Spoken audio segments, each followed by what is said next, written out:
¿Albert Einstein o Isaac Newton? ¿Cuál de los dos fue más genio entre los científicos más populares del mundo? ¿Podemos decir que Einstein era mucho más inteligente que Newton? No, en realidad, si quieres compararlos cara a cara, creo que pondría a Newton adelante. Einstein viene después de Newton. Mi físico favorito es Isaac Newton. Si Newton hubiera estado en la época de Einstein, él lo habría hecho todo. Si Einstein hubiera estado en la época de Newton, no tanto. Estas son algunas de las mentes más populares de la generación actual. Y todos han considerado a Isaac Newton como un genio sin igual, lo que significa que no ha habido un genio como él hasta hoy. De hecho, el propio Einstein escribió en sus notas de autobiografía que Newton era un genio creativo de la más alta categoría. Pero tales científicos brillantes, cuyas teorías fueron aceptadas como verdad durante 200 años, e incluso hoy se enseñan las leyes del movimiento de Newton en las escuelas y universidades, mientras que la teoría de Einstein solo se introduce en universidades de grado. Pero irónicamente, el primero en desafiar a Newton fue nadie más que su más profundo admirador, el propio Albert Einstein. Bueno, hagamos un pequeño experimento. Si dejo caer esta pelota de mi mano, ¿qué pasará? Bueno, según Newton, la pelota caerá al suelo debido a la gravedad, que es una fuerza que atrae a dos objetos entre sí, como la pelota y la Tierra, en este caso. Pero según Einstein, esto es incorrecto. La gravedad no es una fuerza, de hecho, la gravedad es solo una ilusión, un engaño, y la pelota no está cayendo, sino que se está moviendo en su propio camino. ¿Entonces el suelo se está moviendo hacia arriba? Y déjame preguntar una cosa más. Si coloco una pelota sobre una mesa, dime, ¿esta pelota está en inercia o hay alguna fuerza sobre ella? En física, la inercia significa la tendencia de un objeto a mantener su estado. Si está en movimiento, se mantiene en movimiento. Si está estable, se mantiene estable hasta que una fuerza externa actúe sobre ella. Entonces, en el ejemplo de esta pelota sobre la mesa, bueno, Newton diría que está en inercia, porque está estable, pero Einstein diría que hay una fuerza sobre ella, la fuerza de aceleración. De hecho, cuando dejas caer la pelota de tu mano, entonces la pelota entra en inercia. Bueno, encontrarás tales contradicciones cuando compares las teorías de Newton y Einstein al mismo tiempo. Pero al final, Einstein demostró que las teorías de Newton eran incompletas con su teoría de la relatividad especial y general, y hoy el mundo acepta esto. Entonces, si Einstein demostró que la gravedad, la misma cosa por la que Newton es conocido, estaba equivocada, ¿por qué Einstein consideró a Newton como el mayor genio del mundo? ¿Estaba solo tratando de actuar humilde en su autobiografía? Como cuando se le preguntó a Magnus Carlsen quién es el mejor jugador de ajedrez clasificado, evitó mencionar su propio nombre y mencionó a su inspiración, Garry Kasparov. Creo que Garry es el mejor de todos los tiempos. Y lo que aprendimos en la infancia sobre la gravedad, ¿todo eso estaba equivocado? Bueno, amigos, hoy en este video descubriremos exactamente por qué aún necesitamos estudiar la teoría de Newton, incluso cuando el mundo sabe que está incompleta. ¿Qué fue exactamente lo que estuvo mal en las leyes de movimiento de Newton, sus matemáticas y sus explicaciones, que Einstein vio y corrigió? Incluso también descubriremos cómo este experimento, que se muestra para visualizar la gravedad de Einstein, puede ser engañoso, por lo que no puedes entender la gravedad adecuadamente. Y al final, ¿qué vio Einstein en Newton que lo llevó a considerarlo un genio más grande que él mismo? Considerando todo esto de manera racional, entenderemos mejor quién fue el genio más grande de los dos. Así que prepárate porque este video va a desafiar tu comprensión de la realidad. Así que comencemos. Hace 400 años, hoy, en 1633, la Iglesia romana amenazó a Galileo Galilei, diciendo que si no dejaba de promover sus ideas científicas, lo colgarían. Los hallazgos de Galileo estaban demostrando que lo escrito en la Biblia era falso. En ese momento, la gente creía que nuestra Tierra es el centro del sistema solar, y el Sol y otros planetas giran a su alrededor. Este modelo se llama geocentrismo. Pero Galileo vio 4 lunas de Júpiter con su propio telescopio, que giraban alrededor de Júpiter. Esto significa que no todo giraba alrededor de la Tierra. También vio fases separadas de Venus. Esto significa que también gira alrededor del Sol. Esta fue una prueba directa de que el modelo heliocéntrico de Copérnico podría ser correcto y la Iglesia estaba equivocada. Pero la Iglesia no aceptó esta verdad, y ante la difusión de este conocimiento erróneo y la oposición religiosa, Galileo fue condenado a cadena perpetua en 1633. Declaramos que tú, Galileo Galilei, te condenamos a un encarcelamiento formal en esta oficina sagrada a nuestro placer. Se le prohibió publicar investigaciones, escribir libros y leer ciencia. Todo se le impuso. Y en 1642 murió manteniendo su verdad. Pero como dicen, la verdad nunca puede ser suprimida, nunca escondida. Considéralo una gran coincidencia, que en el mismo año 1642, en un día como Navidad, nació una persona que defendería esta verdad ante todos. Era como si Galileo hubiera renacido en un cuerpo diferente, porque esta persona no era otra que Isaac Newton, nacido en el condado de Lincolnshire, en Inglaterra. Sir Isaac Newton nació en un momento de la historia en que la ciencia apenas comenzaba a entenderse como una materia. Newton provenía de una familia problemática. Su padre campesino, que no sabía leer ni escribir, falleció 3 meses antes de que él naciera. Cuando tenía 3 años, su madre se casó con un hombre adinerado, que ni siquiera quería aceptar a Newton. Newton pasó toda su infancia en esta turbulencia, viviendo con sus abuelos en ausencia de su madre. Y quizás este sentimiento de abandono le dio una sensación de shock que moldeó mucho su personalidad. Viviendo solo, sin confiar en nadie, guardando las cosas para sí mismo, extremadamente obsesivo, buscando venganza, estos son algunos de los rasgos oscuros de la personalidad de Newton, que verás a lo largo de su biografía. Como hizo una lista de sus pecados más tarde, en la que incluyó sus pensamientos adolescentes.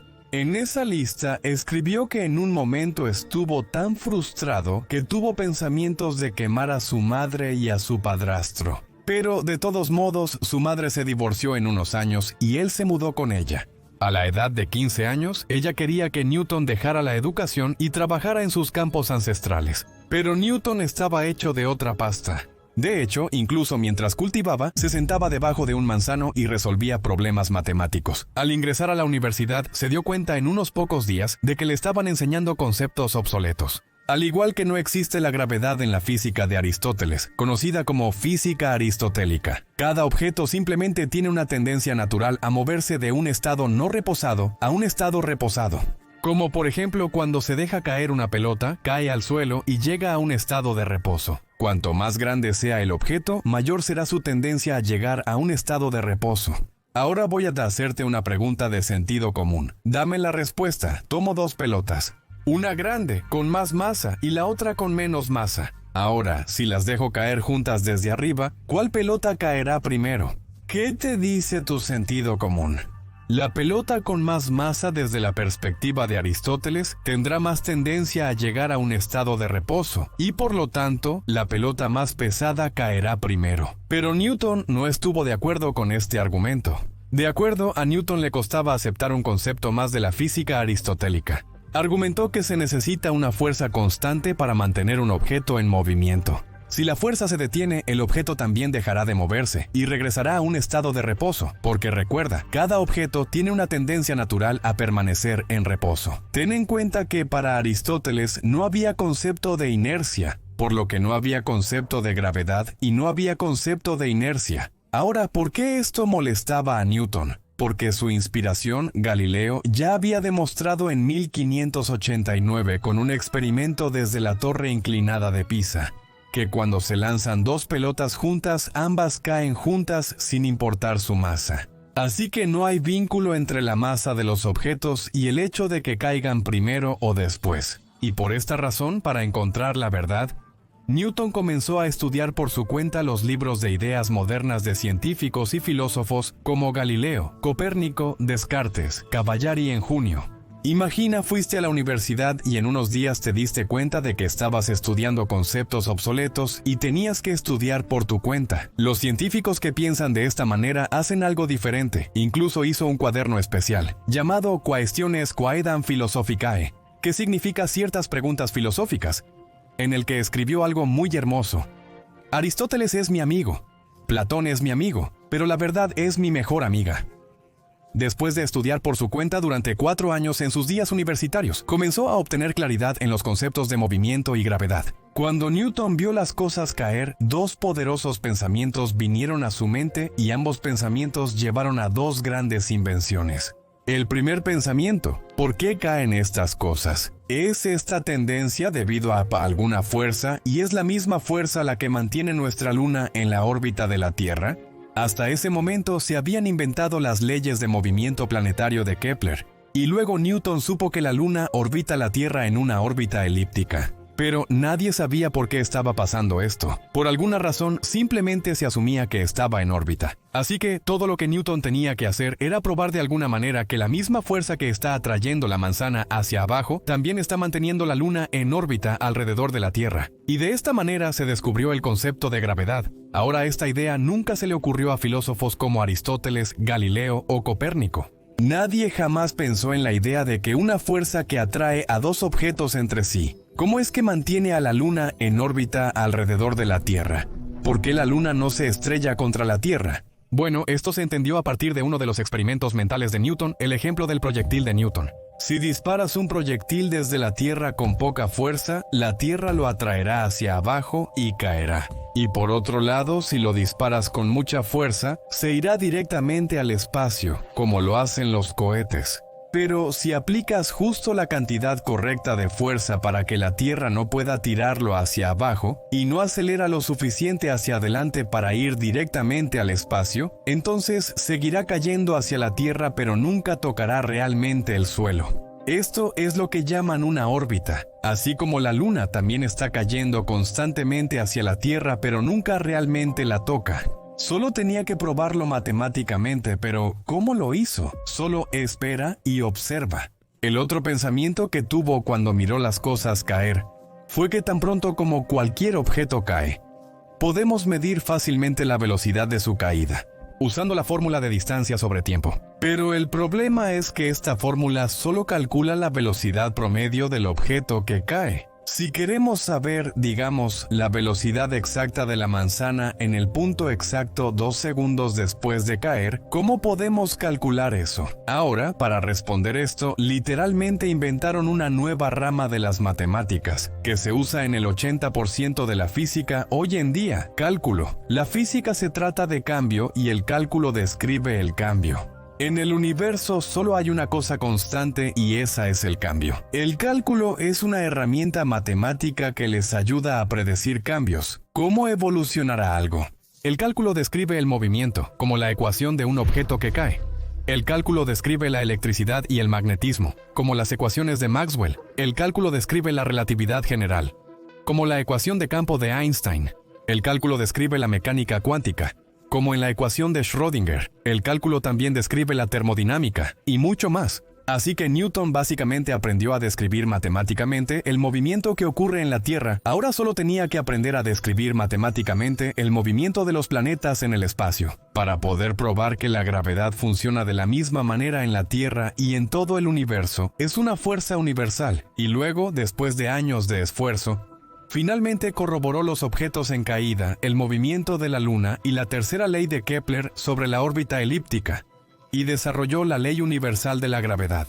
Esta es la ecuación, también conocida como la ley del inverso del cuadrado. Ahora, un punto a tener en cuenta es que Newton desarrolló esta ecuación universal, pero la idea de la ley del inverso del cuadrado ya existía, por la cual Newton dio crédito a Bullialdus y Borelli, quienes habían hipotetizado primero que hay una fuerza del Sol, cuyo impacto disminuye con el cuadrado de la distancia. Y nadie pudo conectar estas ideas a la manera de Newton o probarlas matemáticamente. Solo era posible para Newton porque él era un genio matemático. Y esto nos enseña una cosa más. En los descubrimientos científicos, desde mi experiencia, el 60% es el papel de la imaginación y las ideas. Y el 40% es el papel de las matemáticas que ayudan a probar esa idea. La idea da dirección y las matemáticas la llevan allí. Por eso Einstein también dijo, la imaginación es más poderosa que el conocimiento. Así que nunca dejes de lado tu imaginación. Con este aprendizaje, Newton publicó sus 3 leyes del movimiento en su libro Principia Mathematica, junto con el concepto de gravedad. Este libro creó un marco tan sólido para la física moderna, que el libro de Newton se volvió como la Biblia de la ciencia. Y Newton, satisfecho con su trabajo, falleció el 31 de marzo de 1727. Ahora, después de conocer a Newton, los científicos comenzaron a usar el modelo de Newton para predecir las órbitas de los planetas fácilmente. Los problemas comenzaron a aparecer en la teoría de Newton cuando un pequeño planeta, Mercurio, no obedecía las leyes de movimiento de Newton. El modelo newtoniano no pudo predecir la órbita de Mercurio. Cada vez que los cálculos eran incorrectos en aproximadamente 43 segundos de arco por siglo, había un planeta oculto en algún lugar cuya gravedad estaba interfiriendo con Mercurio, causando estos errores de cálculo. Esto es exactamente lo que pensó Urbain Le Verrier en 1846. Propuso un planeta perdido, Vulcano, pero este planeta perdido nunca fue visto por nadie. Y a partir de este punto comenzaron a surgir preguntas sobre la teoría de Newton debido a este error de cálculo. No harás nada en la vida, nada, ¿entiendes? Estas fueron las palabras de uno de los maestros de Albert Einstein, que estaban molestos por la actitud obstinada de Einstein. Hoy todo el mundo considera a Albert Einstein como un genio. Quizás cuando él era niño nadie pensaría eso. Bueno, la infancia de Einstein fue muy interesante. Ni siquiera aprendió a hablar hasta que tuvo 4 años. Sus padres estaban asustados de que pudiera tener un defecto del habla. Incluso hoy, se dice que los niños que no aprenden a hablar hasta tarde tienen el síndrome de Einstein. En su infancia, Einstein era un niño callado y tranquilo, que soñaba despierto en su propio mundo. Era promedio en los estudios, pero no le gustaba el concepto de aprendizaje memorístico y las reglas innecesarias en la escuela. Veía la escuela como una especie de prisión, donde se vuelve a los niños de mente cerrada y se suprime su imaginación y creatividad. Debido a esta actitud, a algunos maestros no les gustaba él. Pero aunque a Einstein no le gustaba la memorización, le encantaba hacer preguntas curiosas, realizar experimentos mentales y aprender matemáticas. Y debido a esto, a la edad de 12 años, se había enseñado cálculo y otras matemáticas avanzadas y geometría. Desde los 12 hasta los 14 años, también comenzó a hacer experimentos reales, como calcular la velocidad del sonido, medir ecos, hacer modelos de aviones voladores y máquinas de vapor. Al mismo tiempo, había una pregunta que lo inquietaba mucho y que iba a cambiar su vida por completo. Estaba muy fascinado por el concepto de la luz, y a menudo se preguntaba si pudiera convertirse en un rayo de luz y viajar por todo el universo. ¿Qué vería desde su punto de vista? ¿Cómo se vería el universo? Una vez más, la imaginación pensaba mucho sobre el tiempo también, ¿por qué es tan fundamental que solo se mueva hacia adelante en una dirección? Entender esos tiempos es muy importante ahora, porque solo entonces entenderemos de dónde vino la inspiración que hizo a Einstein.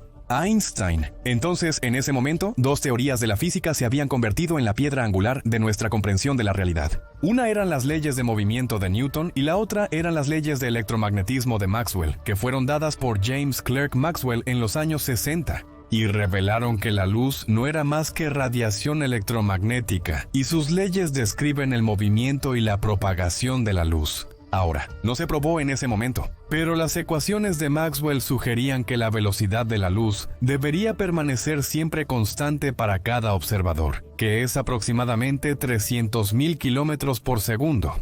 Ya sea que algún observador esté en movimiento o esté estático. Bien, entiende esto con un ejemplo. Digamos que estás viajando en una nave espacial a una velocidad de 200.000 kilómetros por segundo y hay una nave espacial que está parada frente a ti. Ahora, si aceleras desde esa nave espacial a una velocidad de 200.000 kilómetros por segundo y lanzas un rayo de luz, ¿cuánto medirá este observador la velocidad de la luz?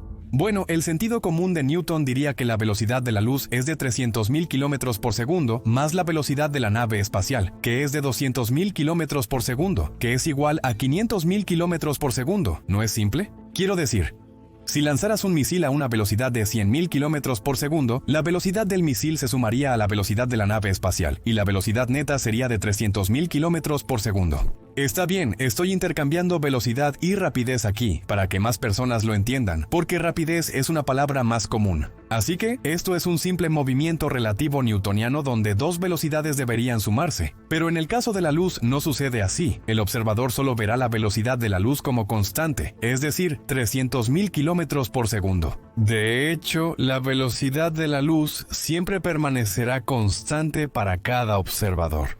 Ahora, dado que la luz es una onda electromagnética para empezar, las ecuaciones de Maxwell plantearon algunas preguntas interesantes. Un rayo de luz tendrá que viajar a través de algún medio invisible, como, por ejemplo, las ondas de sonido viajan a través del medio del aire. Entonces, ¿a través de qué medio viajará la luz? Bueno, este medio fue nombrado éter luminoso o simplemente éter. Pero el problema era que existía el éter, nadie lo había visto ni nadie lo había probado. Esto fue lo que intentaron probar en 1987 dos físicos estadounidenses, Albert A. Michelson y Edward W. Morley.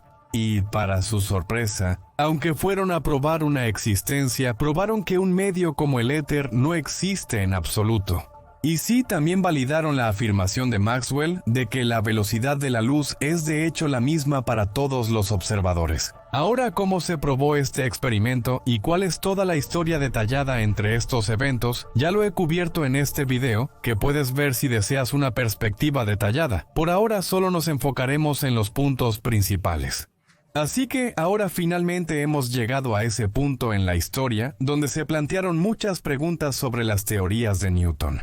Si Newton dice que todo movimiento es relativo, es decir, que las velocidades se suman, como vimos en el ejemplo de la nave espacial anteriormente, entonces, ¿cómo Michelson y Morley probaron que la velocidad de la luz es constante? ¿Por qué no se suma, como otras cosas? Es la luz especial y se comporta de manera diferente. Aquí es donde entra Einstein y el comienzo de la teoría especial de la relatividad, en la cual Einstein consideró la luz como un elemento especial. Einstein publicó un artículo científico en 1905 para aclarar esta confusión, que cambió completamente la perspectiva de la comunidad científica. El artículo se tituló Electrodinámica de los cuerpos en movimiento, y en este artículo rechazaron básicamente todo el concepto de éter, además de señalar algunas fallas evidentes en las leyes de Newton. En este artículo, Einstein básicamente desterró el éter y lo reemplazó con un concepto muy nuevo y fascinante de espacio-tiempo. Así que, básicamente lo que estamos viendo en todas partes en el universo no es solo espacio, sino espacio-tiempo, que está compuesto de 3 dimensiones de espacio y una dimensión de tiempo. El espacio y el tiempo están fundamentalmente entrelazados, inseparables. No puede haber espacio sin tiempo y no puede haber tiempo sin espacio. Según el modelo de Einstein, fue una idea totalmente innovadora, que iba en contra de la teoría de Newton. De hecho, a partir de ahora, Einstein publicará múltiples conceptos, ideas y teorías que expondrán la incompletitud de la teoría de Newton. Entonces, ¿cuáles fueron esas ideas? Así que, sigamos adelante. Ahora en adelante haremos una comparación directa 1 a 1 de la visión del mundo de Newton frente a la de Einstein, porque en algún lugar las visiones de estos dos científicos parecen bastante opuestas. En la escuela nos enseñan las leyes de Newton. Pero entonces, ¿por qué dice Einstein que Newton está equivocado? ¿A quién deberíamos confiar después de todo? Y Einstein desafió las ideas de Newton, diciendo que la manzana no cae hacia abajo. Pero la Tierra está acelerando. ¿Cómo puede la Tierra acelerarse en los 4 ejes? Está bien, ahora muy pocas personas sabrán que hay 2 tipos de gravedad, una real y una falsa, y la gravedad que tú y yo experimentamos es gravedad falsa. Estos conceptos son muy fascinantes y no te preocupes, estos conceptos asombrosos que conforman nuestra realidad los cubriré en detalle en el próximo y último video de la serie, y de una manera tan simplificada que incluso si eres un experto de artes o comercio, lo entenderás intuitivamente. La próxima parte llegará en una semana. Nos vemos muy pronto. Jai Hind.